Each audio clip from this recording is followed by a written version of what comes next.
బాగా చలేస్తుంది కదా?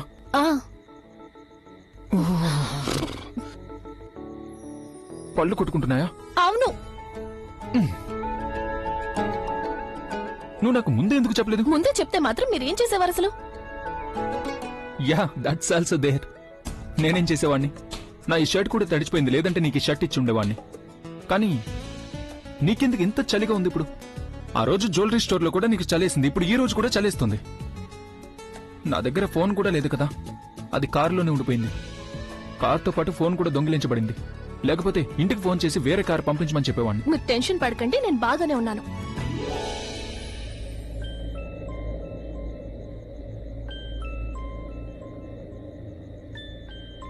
ఈ శబ్దం ఎక్కడి నుంచి వస్తుంది?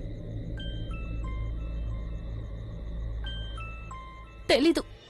ఫోన్ రింగ్ అవుతుంది.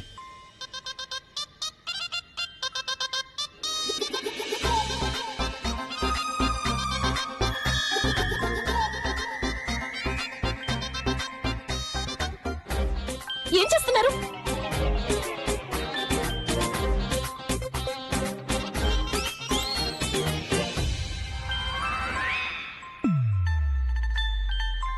ఏంటిది?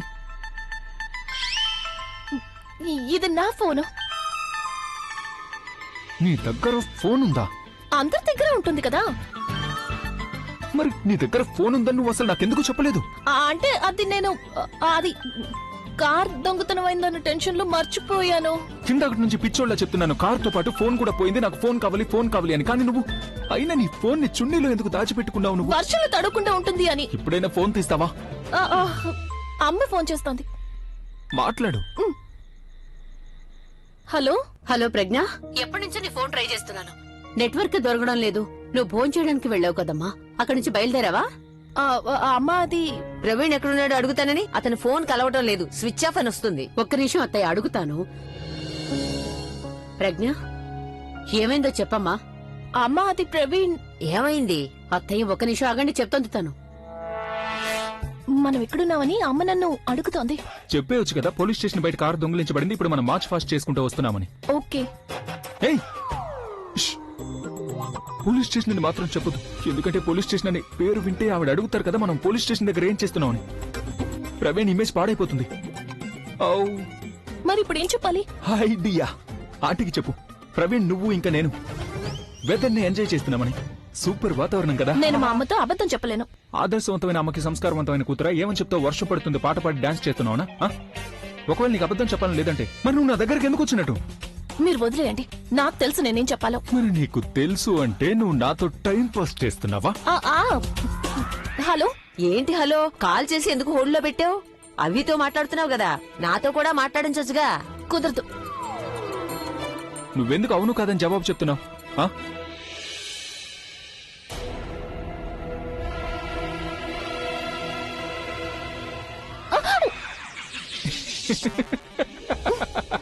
హలో ప్రజ్ఞ, నువ్వు అభితో ఉన్నావా?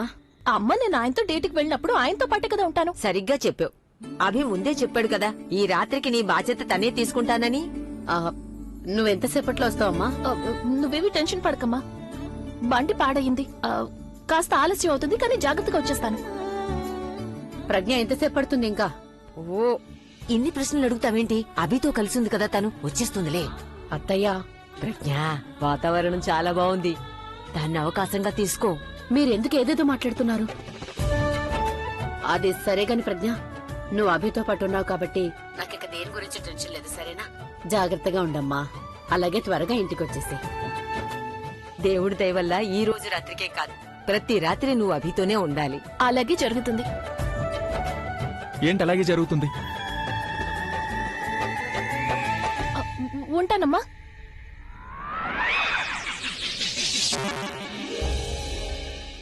నువ్వు ఏం కోడ్ లాంగ్వేజ్ లో మాట్లాడుతున్నావు?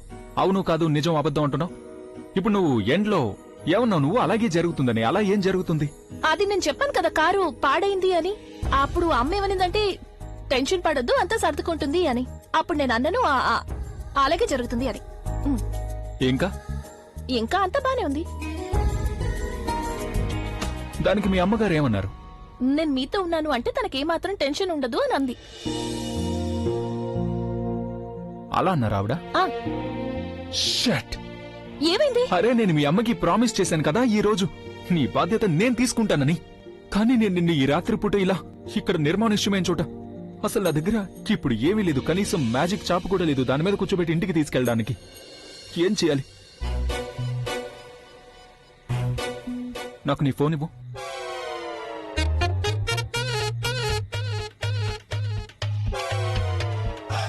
ఎందుకు అలా చూస్తున్నావు? ఫోన్ ఇవ్వు. ఫోన్ చేసి కారు తెప్పిస్తాను నేను. లేదు, నేను మీకు ఫోన్ ఇవ్వలేను. ఎందుకు ఇవ్వలేవు? ఎందుకంటే అది మీరు ఫోన్ మాట్లాడడం కుదరదు. అసలు నువ్వు ఏమంటున్నావు? ఫోన్ లో బ్యాలెన్స్ లేదే ఏంటి? లేదు లేదు, అది లేదు అది ఏంటి? ఫోన్ ఇవ్వు. వద్దు, అది నా ఫోను. ఫోన్ వదలండి. నా ఫోన్ ఫోను. వద్దు, ఇవ్వు నన్ను. వద్దు, వద్దు.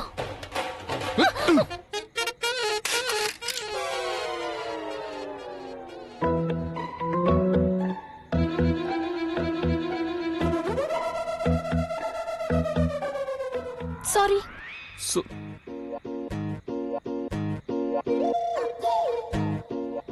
నువ్వు ఎందుకు ఇలా చేసావు? ఫోన్ విసిరేసావా? ఫోన్ నేను ఫోన్ ఎలా చేస్తాను? కారు ఎలా తెప్పిస్తాను? ఏం పర్వాలేదు, మీరేం టెన్షన్ పడకండి. మనం ఇంటికి చేరుకుంటాం. కాస్త ముందుకు వెళ్ళామంటే మనకి తప్పకుండా లిఫ్ట్ దొరుకుతుంది. నాకు అర్థం కావట్లేదు అసలు నీకు ఏం కావాలో. హ?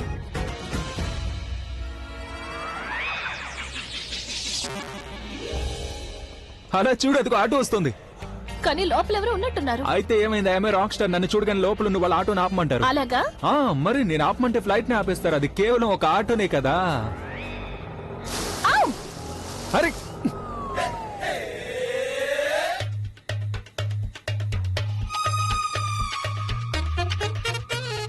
బహుశా వాళ్ళు మిమ్మల్ని గుర్తుపట్టలేదేమో. సారీ.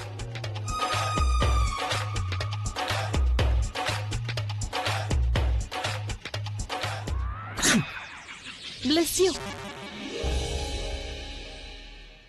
మీరు బానే ఉన్నారుగా? God bless you.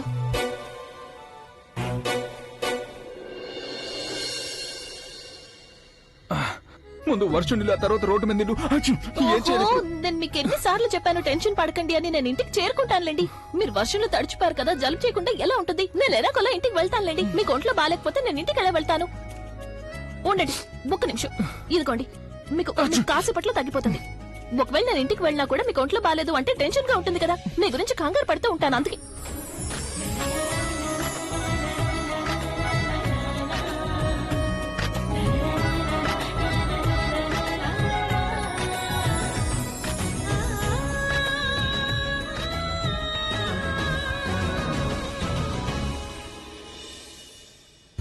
ఇప్పుడు నా మీద నాకే కోపం వస్తోంది. నేనసలు ప్రవీణ్ వేసిన ప్లాన్కి ఎందుకు ఒప్పుకున్నానా అని. అరే, ఇది ఒక ప్లానేనా? శత్రువుల్ని చంపడానికి బదులు స్వయంగా తనే జైలుకి వెళ్ళడం. హ! అయినా మన పిల్లలున్నారే, వీళ్ళకి చిన్న చిన్న త్యాగాలు చేస్తే సరిపోతుందా అనుకుంటే అస్సలు సరిపోదు.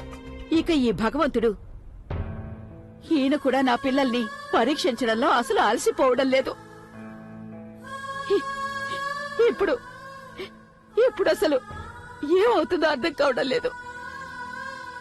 చూడక్క, నువ్వు వాళ్ళ గురించి కంగారు పడుతున్నావని నాకు అర్థమవుతుంది. కానీ వాళ్ళ త్యాగాలు ఎంతగా పనిచేస్తున్నాయో వాటి నువ్వు చూడాల్సిందే అక్క. అలాగా? ఆ, ఈ త్యాగం ఇప్పుడు ఎంతగా పనిచేస్తుందో అని దాని గురించి చెప్తావా?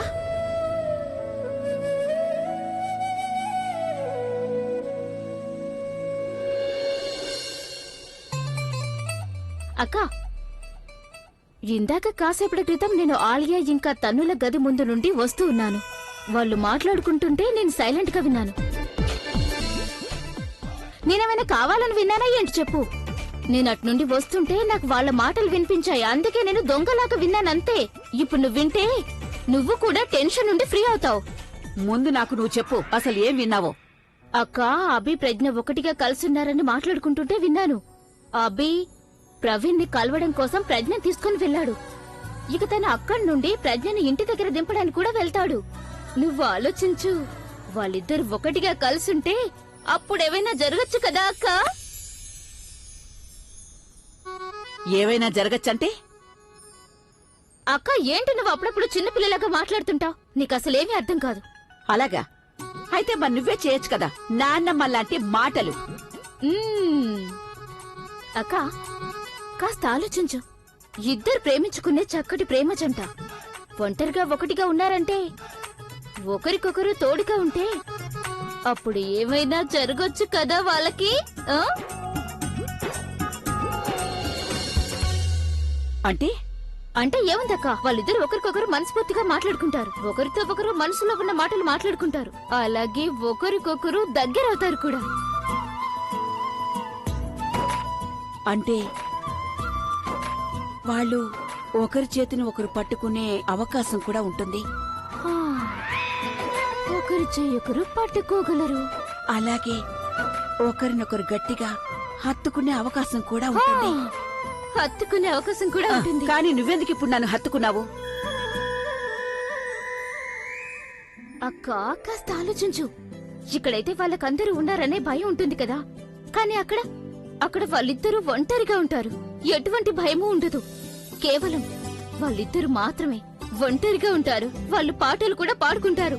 ఇద్దరు మనసులు ఒకటిగా కలిసిపోతాయి. ఆ తర్వాత వాళ్ళని ఎవ్వరూ వేరు చేయలేరు.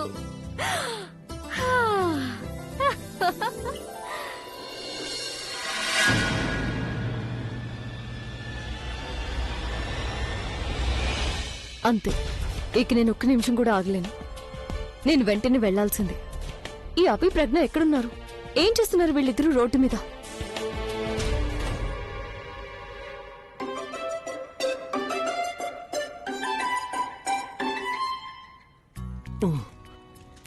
డాబా కనిపించడం మంచిదైంది, లేకపోతే నేను మంచు మొదల మారిపోయి ఉండేవాడిని.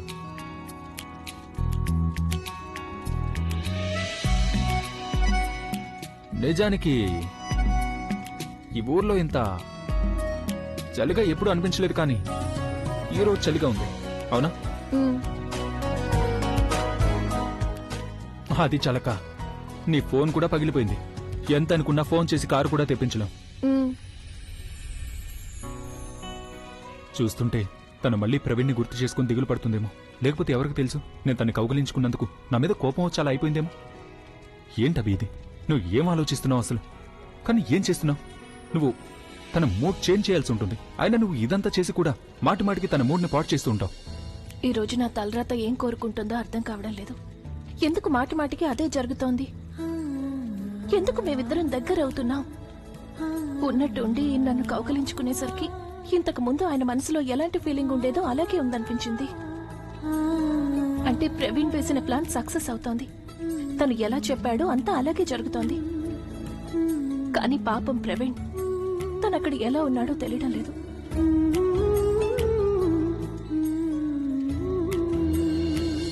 తను అసలు ఏమీ మాట్లాడలేదు. తన మూడ్ బాగు చేయడానికి నేనేం చేస్తే బాగుంటుంది? ఐ థింక్ ముందు తన మూడ్ ఎందుకు బాగాలేదో అది తెలుసుకోవడం మంచిదేమో. నా కారణంగానే లేక ప్రవీణ్ గురించి ఆలోచించా? ఏం ఆలోచిస్తున్నావు? ఏం లేదు. చూడు, నీకు నా వల్ల ఏమైనా కోపం వచ్చిందంటే? నేను మీ మీద కోపంగా ఉన్నానని ఎప్పుడు చెప్పాను? మరి నువ్వు మాట్లాడకుండా ఎందుకలా సైలెంట్గా ఉండిపోయావు? ఏమైనా మాట్లాడితే అప్పుడు కోపం వచ్చేది. మాట్లాడకుండా ఉంటే మనసులో ప్రేమ బయటపడుతుంది. అంటే అంటే ఏమీ లేదు. నేను మీకు ఎగ్జాంపుల్ చెప్తున్నానంతే. ఒకవేళ కోపంగా ఉంటే అప్పుడు నాకు మాటలు అవసరం ఉండేది. నేను మీ మీద కోపంగా ఉన్నందుకు సైలెంట్ గా ఉన్నానని అనుకోవద్దు. నేను ప్రవీణ్ గురించి ఆలోచిస్తున్నాను. థ్యాంక్ గాడ్ తను నా మీద కోపంగా లేదు. ఇప్పుడు నేను తనతో మాట్లాడగలను. నువ్వెందుకు ప్రవీణ్ గురించి ఆలోచిస్తున్నావు? అయినా ఏం ఆలోచిస్తున్నావు ప్రవీణ్ గురించి? నిన్న ఒక మాట అడగనా? నీకు ప్రవీణ్ అంటే ఇష్టం లేదా? ఇష్టం లేదా అంటే? అంటే లెట్ మీ ఎక్స్ప్లెయిన్. ఎప్పుడైతే ప్రవీణ్ మందు తాగి అలాంటి అల్లరి పని చేశాడో అప్పటి నుంచి నువ్వు దిగులుగా కనిపిస్తున్నావు. చూడు, ఒకవేళ ప్రవీణ్ ఇదంతా కావాలని చేశాడని నీకు అనిపిస్తే గనక అప్పుడు నువ్వు నాకు చెప్పు. నేను వాణ్ణి కొట్టి మరీ దారిలోకి తీసుకొస్తాను. మీరు మీ బెస్ట్ ఫ్రెండ్ ని కూడా కొడతారా? ఒకవేళ తప్పు చేస్తే మరి కొట్టాల్సిందే కదా. పైగా నువ్వు కూడా నాకు బెస్ట్ ఫ్రెండ్వే. అందుకనే థ్యాంక్ యూ. కానీ దాని అవసరం ఏమాత్రం ఉండదు. నేనే స్వయంగా తనతో మాట్లాడతాను. చూడు, ఒకవేళ నువ్వు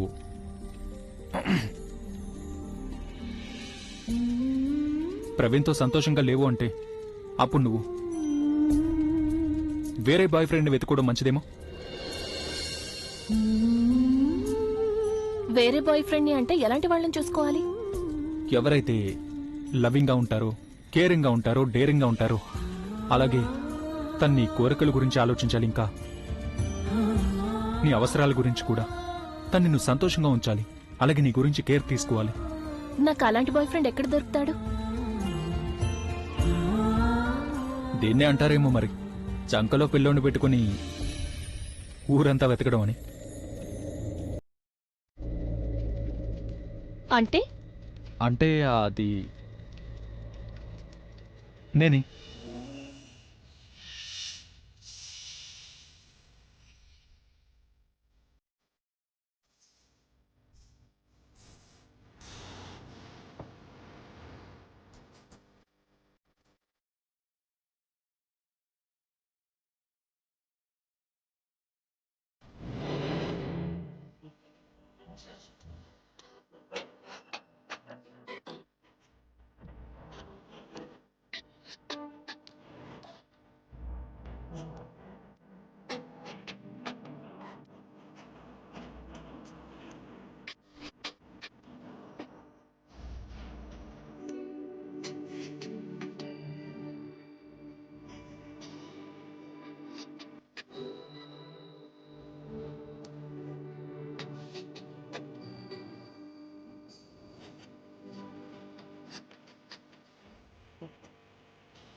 నువ్వు నాకు జవాబు చెప్పలేదు.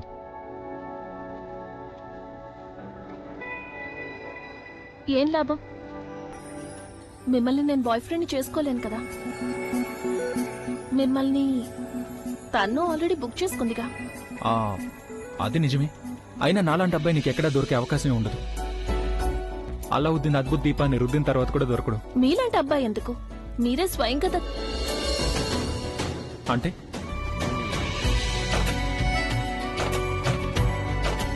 అంటే మీలాంటి వేరే అబ్బాయి అవసరమే ఉంది. మీకోసమే ట్రై చేసుకుంటాను వచ్చే జన్మలో. వచ్చే జన్మలో ట్రై చేయొచ్చు. ఒకవేళ దానికి నువ్వు ఇప్పుడే బుకింగ్ చేసుకున్నావంటే. కానీ ఒకవేళ నీకు కావాలంటే నేను నీకు ఈ జన్మలో కూడా దక్కుతాను. నా కోసం ఆ తన్ను వదిలేస్తారా? హా,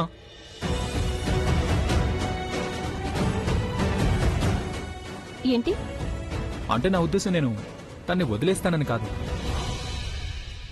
కానీ నీకోసం నేను నాలాంటి ఒక బాయ్ ఫ్రెండ్ వెతుకుతాను. తను మీ పట్ల లాయల్గా, సిన్సియర్గా, ఫెయిత్ఫుల్గా, కేరింగ్గా ఉంటాడు. లేకపోతే ప్రవీణ్ని నేను బాగా కొట్టి తన్ని మార్చేస్తాను. తన్ని నాలాగా మారుస్తాను. ఆ తర్వాత తను నిన్ను ఎంతో బాగా చూసుకుంటాడు.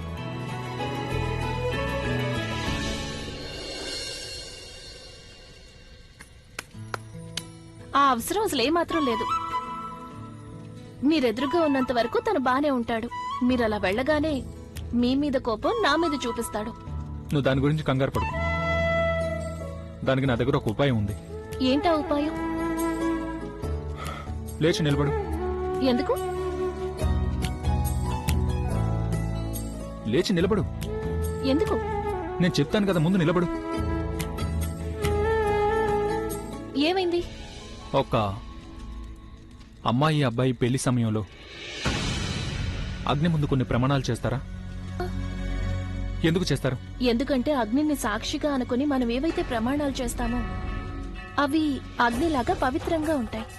అందుకే మనం వాటిని మనస్ఫూర్తిగా నిలబెట్టుకుంటాం. కరెక్ట్. ఏ విధంగా భార్యాభర్తలు ఒకరికొకరు ప్రమాణాలు చేసుకుంటారు, అదే విధంగా ఈ రోజు ఇద్దరు స్నేహితులు ప్రమాణాలు చేసుకుంటారు. స్పెషల్గా నేను నీకు ఎప్పుడూ తోడుగా ఉంటానని, అలాగే నీతో ఉన్న నా స్నేహాన్ని మనస్ఫూర్తిగా నిలబెట్టుకుంటానని.